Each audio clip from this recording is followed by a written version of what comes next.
Okay, final season, that's in 2020. The manga's gonna end before that, maybe a little bit during it, but the anime, that's probably going to be next year to 2021, and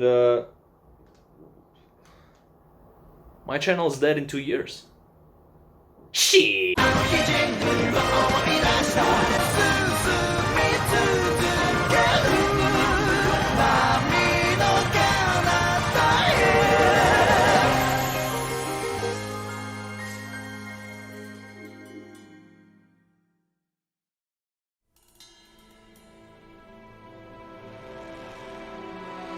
Hello everybody, welcome to the last episode of Attack on Titan Season 3. This is episode 59, I think. That's a weird number, man. It should have been 60, right? But yeah, man, end of the road, right? Like I said before in like a lot of videos, this is only adapting one chapter, and it's chapter 90. And because of that, I was thinking that, hey man, new scenes, huh? What do you think? I'm really excited. And I started this episode, and immediately it's just a recap from the last episode. So, not much. There's not much. There's some stuff, but not a big deal, honestly. So, the real episode actually starts after the opening, in the meeting. We continue from there. The world is our enemy. What are we going to do? Are we going to release this information to the public? They might freak out. It might cause an uproar. That's probably not good. And for some reason, the guys that say this in the anime, they look way different from what they do in the anime. I don't know why, but whatever. Anyway, Pixies is very clearly opposed against this. He's like, dude, are we really going to trick people again? You're suggesting that we keep the people ignorant and domesticated just like King Rice did to us. We fought so hard to fix that, and now we're going to do the same thing? We can't do that. And Historia agrees. She's like, we're gonna make an announcement. We're gonna give this information to the public. We will be returning the memories King Rice took from the people a century ago. The people in the walls, we all share the same fate. We have to unite as one and work together, because things are going to get a lot harder. And yeah, immediately in the next scene, we have people reading newspapers. We have soldiers explaining to the people, and that's what's going on. And it's because of that in the next scene we have Hanji and Levi talking with the people from Berg's newspaper. The characters are Roy and Pure. I can't pronounce that guy's name. It's weird. They were more developed in the manga, like a little bit, not too much, but Hanji bonded with these guys a little bit. In the anime, they cut some stuff, and I don't know, it just kind of seems a little bit random. Like, you could easily forget these guys were a thing. But they're here, and because they were part of the newspaper, and Hanji worked with them before to release the information about the fake king and the nobles and stuff like that, they're doing the same thing here. They went to them, probably, and this is how the information is circling. You have the younger guy, Pure. He's basically giving you an actual recap in universe, instead of like the first 2 minutes of this episode that were just nothing. A weird change, actually. There's one line where in the manga, we have Pure saying, the article is already out and circulating, but would you vouch for that story's authenticity? But in the anime, it's Roy, not Pure. So, I don't know, it's weird. I don't know why they did that. But, whatever, man.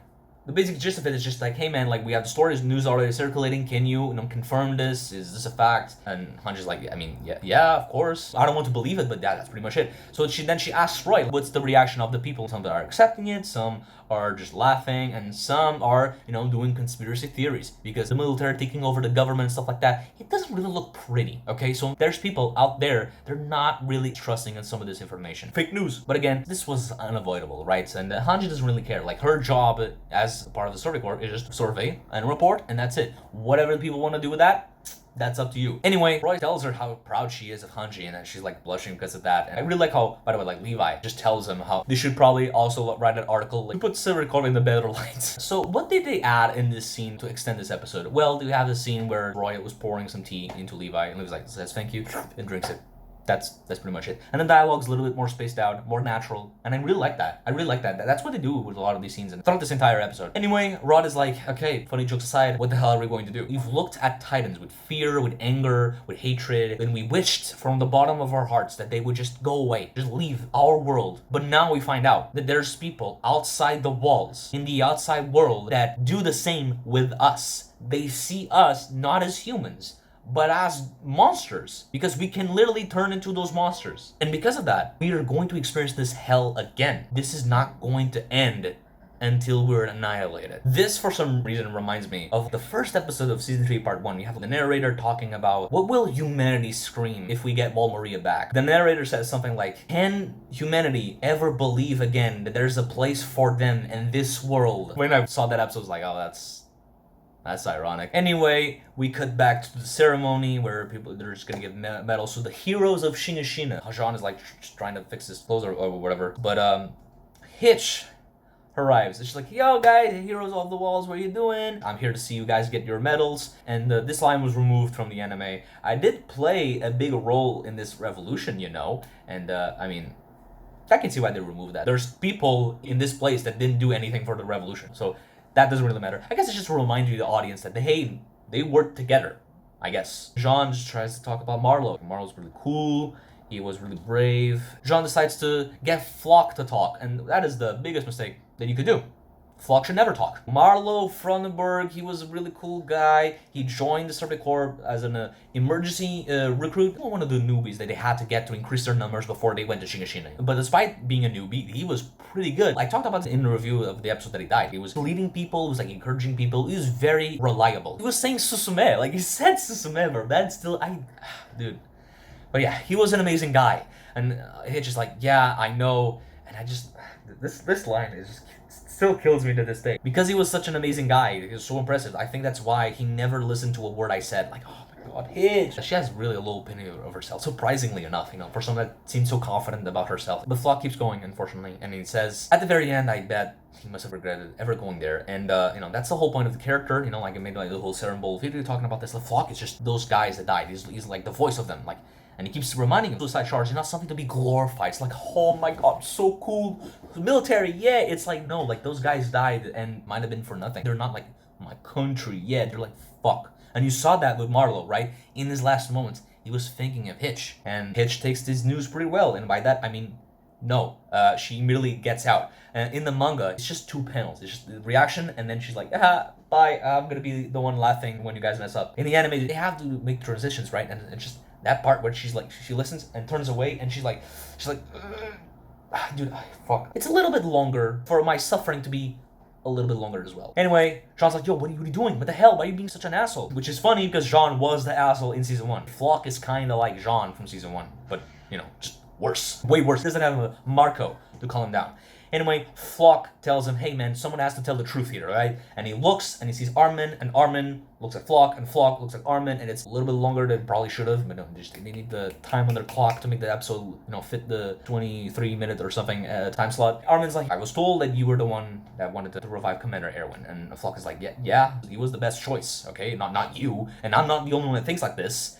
It's all of us, all the people in this building right now, you know, the people that read the reports. Okay, they don't understand why the commander of the Survey Corps, that we need him more than ever. They don't understand why Levi chose some shit kid. Why is this? Like, who is this kid? Nobody knows this kid. And Eren's like, well, what do you know about Armin? Huh? Come on, tell me. And Floch's just like, I don't know. I don't know. Like, I'm not his childhood friend. I'm not his friend at all. But keep in mind, Floch was actually part of the 104th Cadets. Like, we didn't see him there, but supposedly he was there the whole time. When Sasha was like eating that potato, Floch was there watching this stuff. Anyway, Floch continues, you guys, Levi and Eren, Mikasa, you took the injection for yourselves and you let your personal feelings get the better of you, and you made an irrational decision. You were selfish. You couldn't throw away what was important to you, your friend's life, but us, like the people in the suicide charge, we had to die. We had to throw away our lives, our dreams, our hopes, but you guys didn't, and that is messed up. And Eren's like, yo man, shut the fuck up, bro. Eren,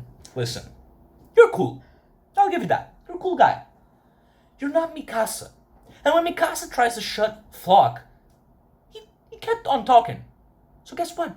He's gonna keep on talking. And he's like, Eren, you're the kind of guy that thinks you're always in the right. That's why you never give up. You're like a child who won't listen to reason because they need to get their toy. And then Mikasa's like, Eren, stop, let's just go. And Floch keeps on going. Eren is a kid, but at least we have the adult here, Mikasa. She knew when to give up, because that's what happened. She gave up on Armin. When Hanji was holding her, Mikasa let go. And right now, she also lets go of Eren. What do you think is happening there? Do you think she's just letting go Eren to be like, all right, beat him up, you know? She's grabbing her Pokemon and like, all right, get him. Or it's because, you know, like to symbolize that maybe she's going to let Eren go, you know, something like that. I don't know. Anyway, Jean interrupts this before anything bad can happen, and he's like, Floch, why are you being like this right now? We were on this memorial for our fallen comrades, and Connie joins in. Why are we talking about something that's already in the past, man? Just calm down. And Floch just keeps on talking. He just keeps on talking. And he's like, you guys, you didn't defy your superiors, but you didn't try to stop Eren Mikasa either. You just stood by. And in the manga, when he says that, we have the shots with Jean, Connie, but also Sasha. And after that, we have this additional 3 panels with each of those characters, and they're reacting to what he said.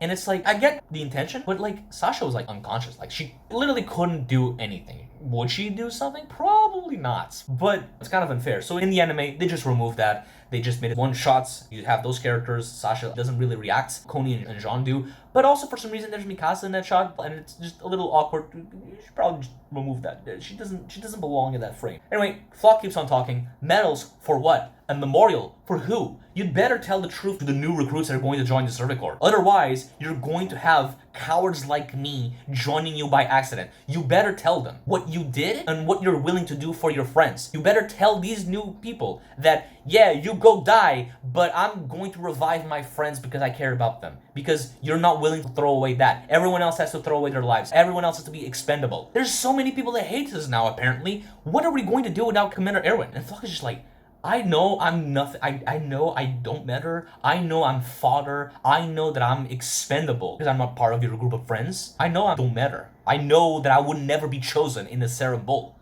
But even someone like me, even a piece of fodder, even someone expendable, even a background character like me that doesn't matter, I have the right to have an opinion. I have the right to tell it like it is. We have this reaction shot with Jean, it's just like, whoa, and Armin, more importantly, is like, Floch is right. And what I think is interesting here, I never noticed before, is that Armin says that, and then you have a shot with Floch, and Floch looks like guilty. It looks like he feels bad about what he said, which is weird. Floch? Floch is doing that? Floch feels bad about something? No way. What is that? Anyway, Armin's like, yeah, Floch is right. You know, Commander Erwin should have survived. If there's anyone that can us get out of this goddamn situation, it would be him. And Eren looks at Armin, and he's like, shit, I gotta encourage him. And he tries to, and he's like, dude, what makes you think like that? Like, I don't know what's the right choice. Like, how can anyone know the future, man? Like, we don't know. You can do something. And besides, the ocean, my boy. He's like, oh yeah, the ocean, that's pretty cool. And in case you didn't notice, this whole scene is like a parallel with a scene from season 3 part 1 where they're in the stairs and Armin and Eren and Mikasa, they're talking about the ocean, stuff like that. And Armin notices that Eren is not as excited as he once was when talking about their dreams in the outside world. Like, he has a reaction, like, oh shit. And he gets up and he tries to motivate Eren. And now we have the reverse of that. Eren is the one using the ocean to motivate Armin. And Levi is also eavesdropping this conversation like he was eavesdropping the other conversation. It's a parallel. And now I'm going to talk about this scene a little bit later in this video, because that is actually even more important. But yes, Eren is like, yo, we have the ocean that's outside the walls, and there's more. Flaming water, frozen plains, snowfields of sand. We have all that shit. There's endless possibilities outside the walls. And I think on the other side of the wall, there's freedom. There, I'm seeing my aunt's body with dogs. And yeah, that was censored in the manga. In the manga, the word freedom, I guess, in a way. Now it's like tainted forever. Like when he thinks about his desires, his hopes and dreams, that's what he's seeing now. It's stuff like that. What he wanted to do, ocean, Armin, yeah, he's seeing this. He's seeing this stuff now. What he saw in his dad's memories is burned in his mind forever. He can't be hopeful about the outside world anymore because he's seen how bad it is. These guys are just reading stuff, are just being told stuff. Eren saw, Eren experienced the injustice and the cruelty, and he's just like, fuck. And remember in the last episode, when Historia's like, oh, you guys are still the same. Eren's like, well, I think reality hasn't sunk in yet. This is it. This is when reality starts sinking in on Eren. Eren's like, oh, shit, bro. And before he can dwell on that, Levi's like, hey, brats, let's go. Time to kiss Historia's hand for some reason. Whatever. Something that I always felt was kind of weird is that for some reason, you know, the anime and the manga, like, Historia's queen outfit is like slightly different. I guess it's just because in the manga, she kind of looks like a bootleg queen. She has slippers and shit. It's kind of weird. So they made a more normal queen. What you would normally think. But yes, they're all kneeling down. They're being given these medals. They look like the medals that Erwin had, and I don't know what's the lore reason for that. Like, what are these things, really? I don't understand. Why did Erwin have that? Why does everyone else have now? I thought it was a leader of the Survey Corps thing, and Hanji would start wearing them. But it's pretty much everyone. So, I don't know what that is, I have no idea. Anyway, Eren is now reflecting even more, and he's just like, what was it that we found in that basement? Was it hope or was it despair? Our enemy was more powerful than we could have ever imagined. Tragedy is going to repeat itself if nothing changes. I'd be happy to give up my own life if I knew doing so could change something. And then he looks at Historia. But I'm not ready to give up Historia's life. What should I do? I can't tell anyone about this. And he grabs her hand and he kisses her. And for some fucking reason, he starts seeing more memories. Even though they were touching each other for like a month and nothing happened. What's the justification? Again. Anyway, the memory that he's seeing is his father's point of view of the attack on the Race family. Before we saw Freitas looking at Grisha and he looked a little bit crazy and we didn't have like a lot of dialogue. If at all, I don't remember. But now we have full dialogue, and Grisha is saying, I, like you, am a subject of Ymir. I am an Eldian. I came from beyond the walls. King of the walls, please use your powers to kill and stop all the Titans that are invading the walls at once before my wife, before my children, plural, children. He considers Mikasa his child too, okay, because he cares about her. This is important to remember. Like, he was a shitty father to Zeke, but he tried to be a better person now. Before the people of the walls, before everyone is eaten, and you see slowly Freida, she's still a little girl, she's still like, whoa, what's going on? But then slowly, she's like having problems and she closes her eyes and then he opens and it looks like the eyes of the royal Funny Titan guys. You know, like the Rod and Uri's dad, and Uri too, he had those eyes, those Sharingan eyes. No, it's not. What was the purpose of this flashback? Like, why are we seeing this? This flashback is justifying Grisha a little bit. This vow to renounce war is pretty crazy, man. It looks like you just can't do it. It's not worth to risk it, bro. It's not worth to give Historia these powers, for example. She's gonna get possessed. Zeke, he has royal blood, he probably would get possessed too, so it's not worth it, bro. It really isn't. And Freida was a girl that was actually willing to use her powers to, to fight the Titans, but the moment that happened, she was like, I don't want to do it. So that's how bad this is. And Grisha had to resort to all this violence. Even though he knows that royal blood plus founding titan equals all the power, he knows that if these guys have these powers, they can't do anything about all the problems that are going on in the walls, outside the walls, because of King Fritz, the 145th king. So that's why not only he eats Freida to remove the founding titan from this family, he also tries to kill all the royal-blooded people. If these guys are dead, there's no danger of someone being possessed and not doing anything with these powers. But again, Grisha probably didn't knew about the whole touching situation, right? It's not like that was a part of his plan. He just thinks that someone might as well have the power and maybe somehow there's like hope, but he doesn't know. Thank God there is a way to do it, but Eren's not willing to do that. Eren's not willing to sacrifice Historia. Eren's willing to risk other people for Historia's sake. If things get bad and they need to use those titans, are you not going to sacrifice Historia, Eren? Woohoo, boy. Another thing, if you guys remember, when Rod was recounting these events, Grisha fighting Freida, he talked about how Freida lost because she was inexperienced. She couldn't use her powers correctly and stuff like that. But now we know that Grisha is not really that experienced either. Grisha probably went to a secluded area to train his Titan moves. So why did he win? It probably just because the attack Titan is just like naturally strong. You can justify his paths too. Paths are sending him like combat experience and stuff like that. But if that's the case, why aren't paths teaching Freida how to use the founding Titan powers correctly? I don't know. It's just a weird line that Rod had that it doesn't actually make sense in hindsight. But yeah, that's pretty much it. Eren sees these memories, and of course, he's freaking out. He makes this really ugly face. He had to make it even funnier. But yeah, he's just looking at the stories and like, ugh! And I don't know, it's pretty funny to imagine the scenario where Eren and Historia are having sex and he's touching her, he's kissing her, and already gets this. Imagine when he's really inside her. Like, he probably is gonna get some crazy memory. So imagine like he's on top of her and then he stops and starts like, Eren, what are you doing? And he makes that face.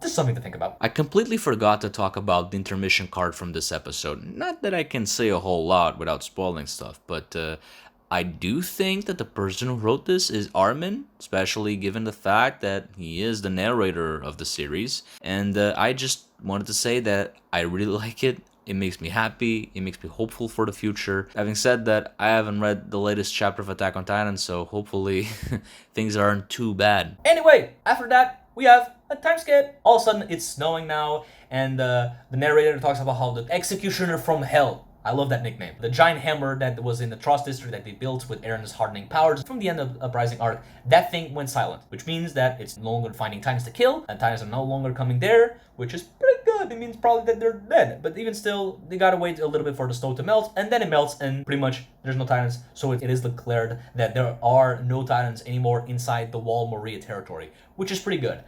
But now that we're talking about passage of time, we might as well talk about Annie. Because we know now about Curse of Ymir, right?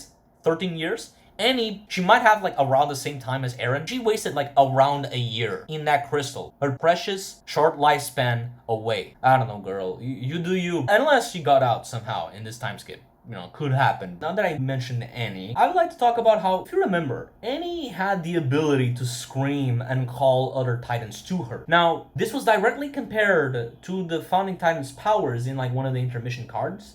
And then now we know that Founding Titan can do that, can control Titans, but can also control memories and other stuff. And it's like, alright, okay.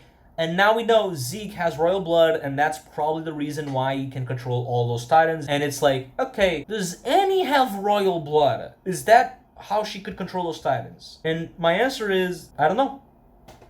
I don't know, actually. This could be an ability for the female Titan only, or she has royal blood. I'm not sure. Maybe there's more to Annie that we don't know, but yeah, so far it looks like she's wasting her time there. Anyway, people now are going to Wall Moria territory and they're planting stuff again, they're paving roads, rebuilding stuff finally. There's people now going back to Shinoshina, and I mentioned this before in my live reaction. Someone probably went to the building and saw Eren's corpse in there, and was like, why is this guy in my bed? Actually, I just remembered like there was like this Twitter thing going on with Sam or something. And I remember he revealed that Levi went back to that house and brought back Erwin's bones. He gave Eren a special memorial, and that's pretty much it. It was a funny joke, but you know, Sam just came up with the facts. But yeah, man, for the first time in 6 years, the Survey Corps is once again doing an expedition beyond Wall Moria. This is where already we're starting to get like new shots here. We got a shot of the flower, a shot of the river, something like that. Bunch of new shots that were not in the manga. Why? Just to increase that time, just to make this episode a little bit, you know, just to fit those 23 minutes.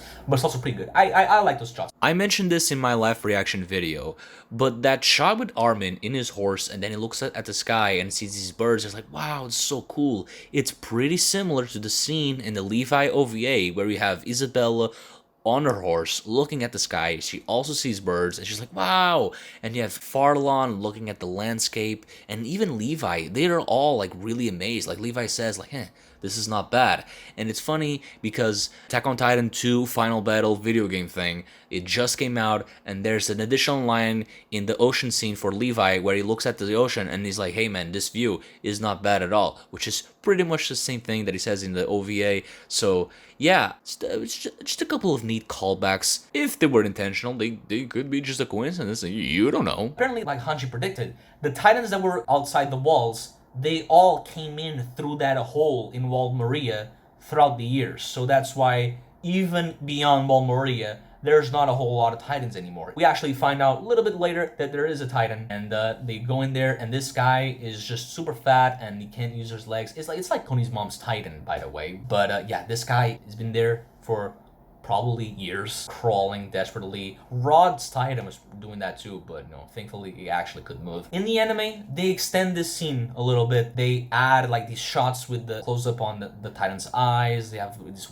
random tree that I pointed out, I thought it was weird. The grass too, but more importantly, Eren just gets out of the horse, goes up, touches this guy. This doesn't happen in the manga. He says what he says, but he doesn't get out and talk. Like, it's just an additional stuff to just to keep the episode 23 again, just to extend stuff. That's the purpose of that. But anyway, he says, this is one of our compatriots. This is someone who was shipped off, quote unquote, to paradise. We have Floch, who's like, who, by the way, like Eren and Floch and a bunch of people have like new hairstyles.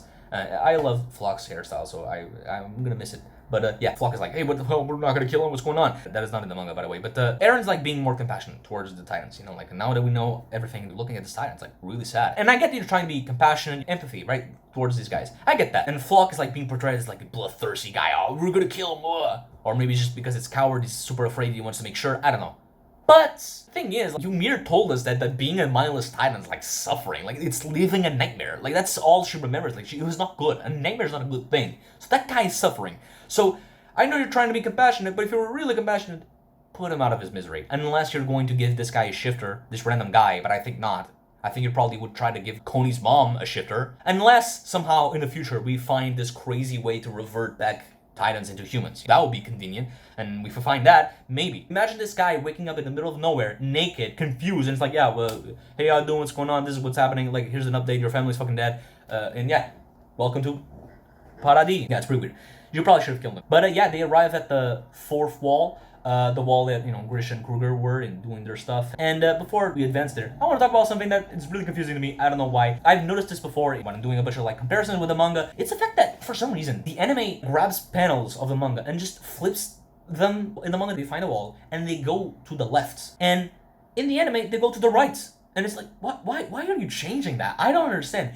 And I'm saying this because the video game just came out, the DLC Final Battle 2 thing, and I'm seeing already videos about that. And by the way, there's additional lines in the last scene with them at the beach. I'm waiting for that translation just to see what's going on with Hanji and Levi are talking about. But yeah, in that video game, in this scene, they go to the left just like the manga. So I don't know why the anime is changing like that. There's a bunch of scenes like that. In the first episode of the season part 2, there's a shot with the Shina, and it's flipped. And I'm like, why? And why is no one talking about this? I'm confused. Why are you doing that? It's so weird. Anyway, that doesn't matter. They go up that place and they find the ocean, and it's beautiful. It's crazy. The anime really just made this really pretty. The anime did a really weird decision by adding these individual character reaction shots for a bunch of them. Mikasa didn't really understand when Eren and Armin would talk about the ocean, but she's like, whoa, bro, and Armin too. Everyone's so amazed by this. Eren is not, because he already seen it in the memories, and because other stuff like reality has sunk in. And we have this shots with Armin and Eren and now Mikasa added in, looking at the illegal book. By the way, how the hell is Armin getting illegal books? We're never going to know. Again, Mikasa being there, I don't think that makes sense. I think that's actually not correct. I'm pretty sure that scene happened before Eren met Mikasa. But anyway, that's it. We have arrived at the ocean. And yes, this is a beach episode, and we don't have fan service. We don't have Sasha and Mikasa just showing their tits or something like that. Kind of unfortunate, to be honest. Anyway, Armin is looking at the shell, and the shell is so important. But yeah, you have Hanji. He's like, oh, dude, this water's so cool. She finds something, and Levi is in the back. Like, yo, Hanji, don't touch that. It might be poison. Of course he would say that. It's so funny. And presumably there's more people with them, but these are the only characters that are playing in the water. Mikasa, I don't know what happened. She sees something, she just jumps. It's so girly for Mikasa. It's so weird, and it's so cute, And Mikasa looks at her, and she looks at him, and they're smiling, and it's cute. These guys are cute. They're so cute. So if you compare this Mikasa shot from the anime with the one in the manga, you'll notice that in the manga she has this bandage in her wrist.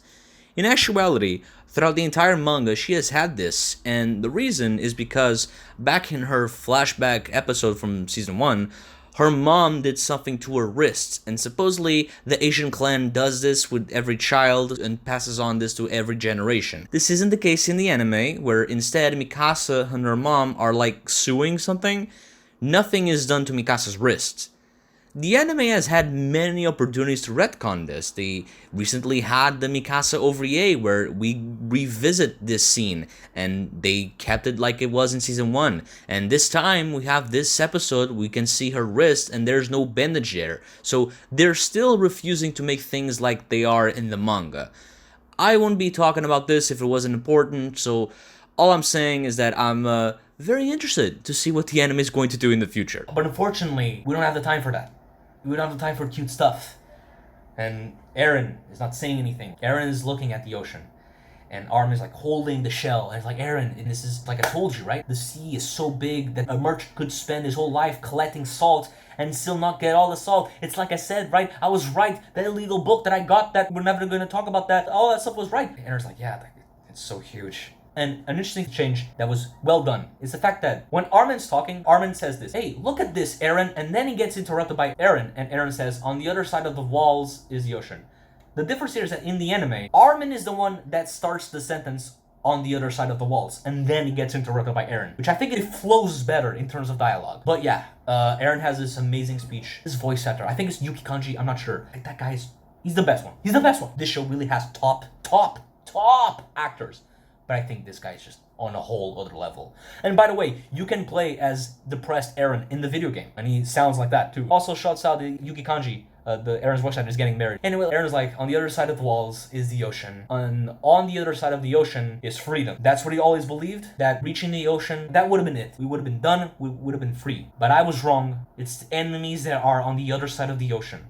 This is all exactly as I saw in my old man's memories. Somehow he hoped that it was all a lie. Like the small chance that maybe it's all bullshit, bro. Maybe, I don't know, maybe it's a trick, man. Maybe my father's writing 10 fictions, some sort of thing. I don't know, but no, it's not. Now it's not. Now it's real. Now I'm seeing it with my own eyes. It's true. It's all true. And then Eren says the last sentence. If those enemies on the other side of the walls, like, if we kill them all, does that mean that we'll then be free? There's so many things going on in this scene. Things that I didn't really get at the time. Interpretations that I had that I think now I'm wrong.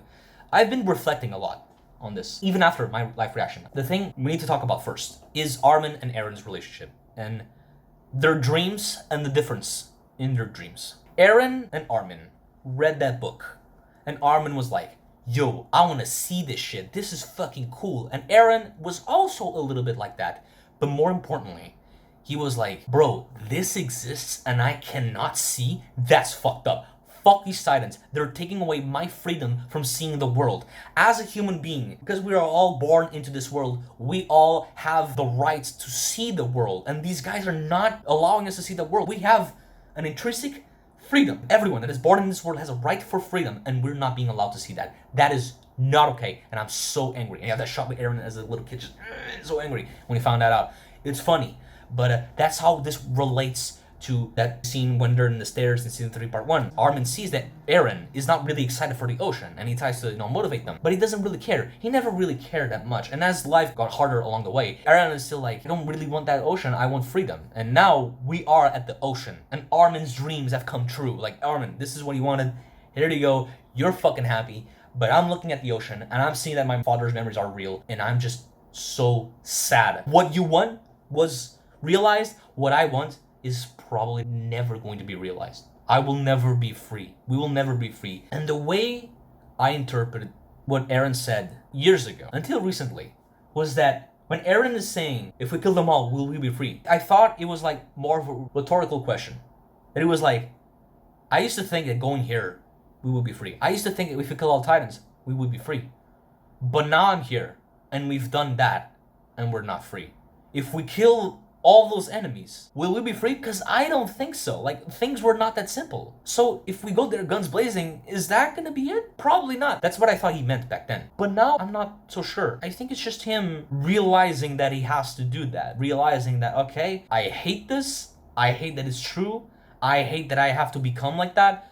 But I have to kill all of them because they're gonna kill us. I have to fight back. And he's just realizing that. Like, he's realizing how fucking awful things are going to be in the future. There's going to be a lot more deaths, and he has to be present for that. And he's like, fuck. Even if he doesn't like it, he's like, okay, yeah, that's what I have to do. We also got to talk about the shell that Armin picks up, and then that's the last shots of the episode. Well, we have the credits and the whatever, but that doesn't matter. Armin is holding the thing, and then he lowers his hands. That shot with the shell, I'm pretty sure it was in the season 3 part 1 glitched ending, and I think it's in the current opening. What does that mean? The seashell, it's something that only exists in the sea. That's the meaning that it has. And that is Armin's dream. And when Armin goes to Eren and he's like, hey man, look at this. And Eren doesn't even look at it. Eren's not focused there. He's focused on something else, more serious thoughts. The last shots is the shell that was ignored. It's the end of the dream. But also the end of adolescence, according to an interview with Isayama. He said something like, he drew this scene with the feeling of like, the trio is now going their own ways after graduation. It's that feeling that we have here. Eren doesn't care anymore, and this thing is forgotten. It's left behind by Eren. Armin's dreams realized, and now it's just, we're done. We have more stuff to do. And one of the last shots in the credits is someone holding that thing, and it's probably Armin. And unless they gave it to someone else, this scene is like one of the most depressing things in this series. Because I've been reading the manga for so many years, I've built this ending of Attack on Titan in my head too. I always dreamed it was going to be this. We're going to the ocean. And maybe Armin or Eren, one of them was like about to die, and they're like dragging the other out. Like, dude, it's the ocean, we're doing it. Something like that, something bittersweet like that. That's how I pictured it. And it's not like that. It's way worse. Everyone's here, everyone's alive, but the reality of the situation is just hitting us. And I'm looking at something that was a dream for the characters, for myself, seeing this place, and it's just utterly corrupt by the reality. And it hurts You know, to see such a beautiful thing, and it's painful. And now every time I go personally to the beach, I'm looking at the ocean. I remember this scene. Eren's just like so heartbroken, and Yuki Kanji like brought those emotions to another level. That scene is beautiful, and it's sad. And you know, like this is gonna be inappropriate what I'm gonna talk about right now, but like Erika, you know, the YouTuber streamer, he liked Attack on Titan a lot, and he talked about Attack on Titan in his last video. And the last things he tweeted is like, "Hey man, I just watched the last episode. Haha, smile face." Pretty crazy, and he's never going to see this. He's never going to see this scene. A whole other level of sadness that I was just not expecting to carry into this scene. The soundtrack they used there was so good. They nailed it. They nailed that scene 100%. It was really powerful stuff. When I saw how one of the songs in the new Cinema Staff album was called The Ocean, I thought that this was going to play in the season finale credit sequence, like how it happened in season 1. But yeah, that's not what we had. But now that I heard it, I guess it wouldn't fit the tone. And that's how you end Attack on Titan season 3, which I have to say, easily, season 3, best season, easily. We're done. Yes, they butchered the Uprising arc. That is a big no-no. And because of that, I do kind of appreciate season 2 for just no cuts, and instead, everything is in there even more. I like season 2 a lot. But bro, when you see an episode like this, it's just so beautiful. Everything they put in this episode made the conversations flow more naturally. Location shots to establish certain stuff. It's beautiful. It works. I wish the last 2 episodes had this treatment, had more time like this to just expand on everything. I thought it was so good. I just wish we had like a little bit more time for those instead of like cutting some really important dialogue here and there. And not an explosion of information that just is kind of scary for people, you know? This episode's so good. Attack on Titan is a show that keeps on getting better and better and better and better. And don't worry, bro. Season 4, or should I say final season, it should be also pretty good, if not a little bit better. We're gonna see, right? Well, I'm kind of biased, but I think it's pretty good. But now, we're not done. Let's talk about those credits. Alright, so what the frick is going on here? Spoilers. That those some of those shots are indeed from scenes in the future, and I recognize them immediately. And because of that, I can't really elaborate too much on there. But I can tell you that I think I might understand what they're trying to do when they show like footage from the future and footage from the past. And that past, more specifically, was the fall of Valkyria, right? I think they're trying to do like a parallel between like all these horrific things inside the walls, outside the walls. Suffering is all around. I think that's what they're trying to do there, and I think that's interesting. Now, most shots are from final season, but not all of them. And I want to talk about some shots. There's one, for example, when there's like a bunch of, it looks like bodies, and there's blood like pouring down. One of the few shots that was like animated. And if that's the case, like it makes me think that which studio is probably going to make the final season, like, right? Like we still don't know the situation yet. Why would you animate that? Why not just a regular picture? It didn't have to be animated, this one thing. They might be working already on some stuff from season 4. Just something to think about. What is the meaning of this shot? I am not sure. It might be just some metaphorical kind of thing. There's not a scene with a pool of blood and people in the manga right now, maybe in the future, and that's the thing. There's shots in here that we don't know, and there are people that are speculating they might be from the future. For example, they have this shot with like these kids, and there's like one kid like screaming, "Blah!" And initially I was like, hey, is that the character from the manga that I know? And admittedly, this girl doesn't look like that. The eyebrows are a little too thin. We've never seen these uniforms before. It doesn't look like the alien logo that they had on the armbands. I don't really understand what's going on right here. It could be that girl that I was thinking, that her name starts with a G. Or it could be this other character that we don't know the first name of this girl. And this could be like a younger version of that character. And it's kind of weird because that character is a little bit irrelevant. On purpose. But yeah, it would be weird to also like expand on this character. It's kind of hard for me to talk about without spoiling stuff. So I'm going to give you the fan nickname. It's a clitoris chin, like clit as in the yeah. Why? I don't know. Some fans just give awful nicknames. But yeah, it might be that, or it might be from the future. What I think is scary though is the shots with these flowers, and on the back it looks like there's these walls that are destroyed. And if that's the case, does that mean the wall titans were activated? What does that mean? Is the story in danger? Are a bunch of people going to die? The world is going to flatten? That is something scary to think about. Maybe it's something else. There's flowers here, and flowers might be important, like actual like story reasons. We still don't know what's going on there. Again, spoiling manga readers too. It's not enough to spoil anime only. Let's just spoil manga readers too. And then the credits end, and there's like the shot with the paths, and it's like up in the corner, and they extend that to the whole screen, and it's weird. It looks bad. I don't know why you did that. I was expecting like Ymir Fritz was gonna come up the screen or something. But no, it's just the shot we've already seen countless times. Then we have again, presumably Armin with a shell. The shell that was left behind. More importantly, after that, we have the person that left the shell behind. I mean, maybe it's not, but it looks like it's Eren. And this shots, we have not seen the shot in the manga. But there is a scene where Eren has that hair and that outfit and is in a location that could have this corridor. If that's the case, this might be before that scene happens or after. Eren just leaves and he's looking at the window and is like, I'm gonna do something. Spoilers, Eren does something. He doesn't just stick around the whole season just doing like this. I'm not gonna do anything. No, but that's it. Honestly, I don't think I have anything else to say, so I'm just gonna ramble a little bit. Thank you for watching. You know, I know I have some anime people that have been watching these videos, and I thank you for that. Thank you very much. If you're subscribed to me, if you're an anime only, I would advise you to unsubscribe.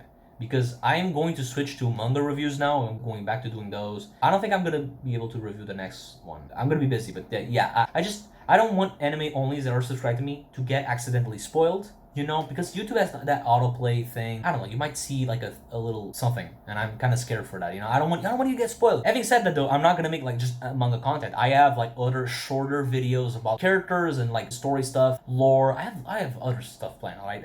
And those are going to be safe. And I'm always going to warn people in the beginning of the video if it's not, you know. So I want you to tune in for those if you can. But I don't know. I don't want you to get spoiled, and I don't want YouTube to recommend other people that will spoil you. I'm gonna try to keep my thumbnails and titles as vague as I possibly can, but there's other guys that are going to put a big old Levi is dead, oh my god, you know, and you're done. Hopefully you're not gonna come across people like that. And if you're going to read a manga, you can't wait this 1 year, then I suggest you to read the manga from the start. From chapter 1, you're going to be able to see all the foreshadowing, all the things that you kind of ignored, all the things you didn't think about. You're going to understand like characters better, and I think it's going to be a lot better, a better experience, and you're going to get used to reading the manga. Maybe you don't read manga usually. I think it's better if you do that, because jumping from this to chapter 91, it's going to be such a drastic change to you. Not just because of the medium, but because 91 is a crazy chapter. I was losing my mind and I was reading the manga. I remember just taking breaks. I was like losing my mind, bro. Every page was like, what? It was crazy. But yeah, so I recommend doing that. But yeah, man, that's it. I would like to hear you guys' opinions on what is the best season? What is the best arc? Because as far as I know, I don't know, man. I like this one a lot. I really do. But the future stuff is really great. And I like season 2 too. I like I don't know. I can tell you the worst arc for me is like the Battle of Trost. That's the worst one. That one is like hard to come back to. There's like good stuff. There's a lot of good stuff, but it's kind of repetitive and kind of boring. We kind of need that. You need to establish what's the normal daily lives of the other soldiers, and then you introduce the game changers like Erwin and Levi and Erwin. As for the final season, I'm gonna make probably a separate video about this. Not immediately, but I don't know. We have a lot of content. I haven't read the latest chapter yet. It's about to come out, but I don't know. We have stuff to cover. I don't think Attack on Titan is ending in 6 chapters. I think we're gonna have a little bit more left, but you know, we have an exhibition in Japan where Isayama is revealing the sounds of the last chapter, whatever that means. The ending is very clearly planned, and we're going there. Are we going to end the manga before season 4? During season 4? I'm not sure. But if we end during season 4, then we have a lot of content. And because we have a lot of content, we either get more episodes, or unfortunately, we're gonna have some deleted scenes. I gotta say though, I was a little bit disappointed that we didn't get like, some actual new scenes. I just wanted to explore that 1 year time skip. You know, I wanted to know what happened there in particular, but I don't think I'm meant to, unfortunately. Anyway, that's it. I'll see you guys later.